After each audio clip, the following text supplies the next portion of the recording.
পুচিমা বাইতে শুনি কথা বলো কি কিসাস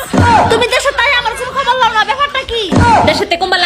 যাবো আমার ব্যাপার তোর কিলো তোমার কাছে যে রান্দাসি তোমার কি একটা দায়িত্ববোধ জ্ঞান নাই হ্যাঁ এত জ্ঞানের কথা বাদ দিয়ে কো আমার বাসার মধ্যে কেড়ে আইছস আমার বাসার মধ্যে অপরিচিত কোনো জায়গা নাই তোমার মতো গরিবের মধ্যে আর কোনো ইচ্ছা নাই আমার স্কারলেটের ঠিকানা দাও তুমি ঠিকানাটা দাও আরে গরিব তুই স্কারলেটের অ্যাড্রেস দিয়ে কি করবি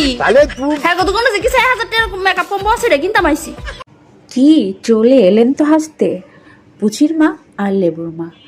কখন যে বন্ধু আর কখন যে শত্রু হয় এটা কিন্তু আমার মতো আপনারাও বুঝতে পারবেন না ওই যে মেকআপের তাদের বিজনেস ছিল মেকআপের বিজনেস থেকে তাদের মধ্যে একটা বন্ধুত্ব হয়ে গিয়েছিল তারপর যে তারা ভাইরাল হয়ে গেল সেখান থেকে বিভিন্ন শোরুমগুলো তাদেরকে বিভিন্ন অ্যাড করার জন্য এত বুক দিচ্ছে যে তারা এখন আর মাটিতে পা না রেখে চাঁদের মধ্যে পা রাখছে ভাই ও বোনেরা তাদের ভিডিও কিন্তু সত্যি অনেক হাসির আর তাদের ভিডিও দেখার জন্য অবশ্যই আমাদের পেজটা ভিজিট করতে হবে যদি আপনারা আমাদের লেবুর মা পুচির মার ভিডিওগুলো পছন্দ করে থাকেন তাহলে অবশ্যই কমেন্ট করে জানাবেন আপনারা এদের ভিডিওগুলো দেখতে কেমন আগ্রহী আমার কিন্তু লেবুর মার পুচির মার এই যে খুনসুটি আমার ভীষণ ভালো লাগে তো চলেন দেখি শেষমেশ তাদের কি হলো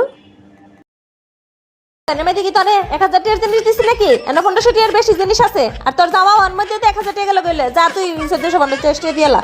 মা গোমা তারে না আর এবার বলেছি আই আর বিপদ পড়ছি আমি 1000 টাকার জায়গা তার না আমার 1500 টাকা দাম লাগতেছে নাও যাবই না আর কিছু লাগলে তোরটা হাউন লাগবে না তুই আমার ফোন দা কইয়া দিস আমি লই যামগা যা সবাই দেখি আর কোনো দিকে ডাব জানছে না ডাবডি কই ডাবডি দাও বইনের বাসার ডাব আনছিস তারপর ডাব খুঁজছিস কে ডাব কি মাগনাই ছিল না কয়টা ডাব তুই জানো তুই আমার কোন কালে বল লাগাছলো আমি তোর ডাব খাওয়াইতা আচ্ছা সেতিস না এই যে তোর ডাবে